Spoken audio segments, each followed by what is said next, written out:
author has been cast as Shadow the Hedgehog. We got a new look at the MCU What If Season 3. And speaking of the MCU, first time Razzie nominations? And James Gunn gives a crucial update on the Black Superman film. So remember the first Sonic movie and how they dumped out that original design and redesigned Sonic completely? Well, now they have two movies and both of them did well at the box office, did well with critics, and a third one is on the way. And with that third movie on the way, guys, everybody cannot stop talking about that post-credit with Shadow the Hedgehog and who could be playing him. There have been so many possibilities I've been seeing around online. Keanu Reeves, Nicolas Cage, I heard. I'm like, oh my goodness, Adam Driver. There's been all kind of fan casts that have floated around Twitter and online. However, this new rumor is saying that Shadow has been cast, and that's none other than Anakin Skywalker himself, Hayden Christensen. This is coming from insider Daniel RPK that Hayden Christensen is going to be the voice of Shadow the Hedgehog in Sonic 3. Now, I like this casting a lot for various different reasons, but the biggest one is I think he can really bring those chops to Shadow the Hedgehog well. I mean, he's already played a hero, turned villain, turned back to a hero toward the end. He's already played a character who struggled between light and dark, and I think Shadow would be the perfect place for him in this Sonic universe. Now, I really wanted Keanu Reeves to be the voice of Shadow the Hedgehog. I thought that was a match made in heaven, but seeing this rumor, I'm actually really excited for the possibility of Hayden Christensen voicing Shadow the Hedgehog. I think that could be really fun, and please, Sonic team, make some jokes about sand, him not liking sand, and having the high ground, and things like that. Please make those jokes, you guys. After What If Season 2, Marvel gave us a teaser of What If Season 3 with an episode featuring Bucky and the Red Guardian on some sort of high-speed chase road trip deal going on. Now they're giving us more looks at What If in the MCU. In this post, we get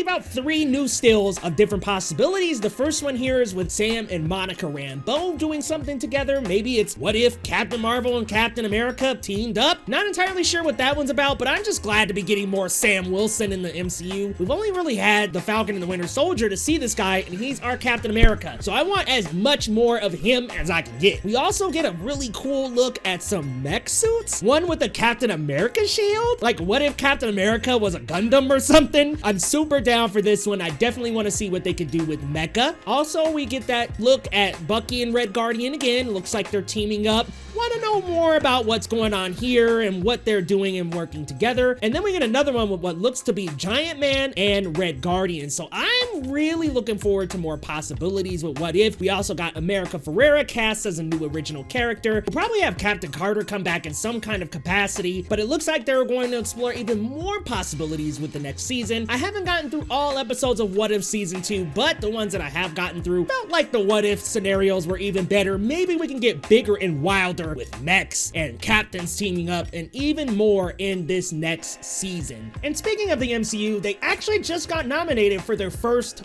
Razzies. Now listen, I don't put that much stake in the Razzies, especially after what happened with them and Bruce Willis. I thought that was super bad on their part, but we definitely still got to check out this story with, like I said, 4 Razzies coming in for the MCU, and that's for Ant-Man and the Wasp Quantumania, guys. Let's check them out. The 4 Razzies they're nominated are for Worst Supporting Actor with Michael Douglas from Ant-Man and the Wasp Quantumania and Bill Murray from Ant-Man and the Wasp Quantumania, as well as Worst Prequel, Remake, Ripoff, or Sequel for Ant-Man and the Wasp Quantumania, and Worst Director for Peyton Reed. Now, come on, I just don't think that they deserve to be nominated for a Razzie. I don't think Ant-Man and the Wasp Quantumania was that bad. You guys gotta let me know down in the comments, but I just don't think Ant-Man 3 should be on this list amongst Winnie the Pooh, Blood and Honey, Meg 2, Expendables 4 even. I don't think that it belongs in the list with these movies. Now, Shazam 2 also shows up on here, and maybe I think that one belongs, but Ant-Man 3, it wasn't great, but it wasn't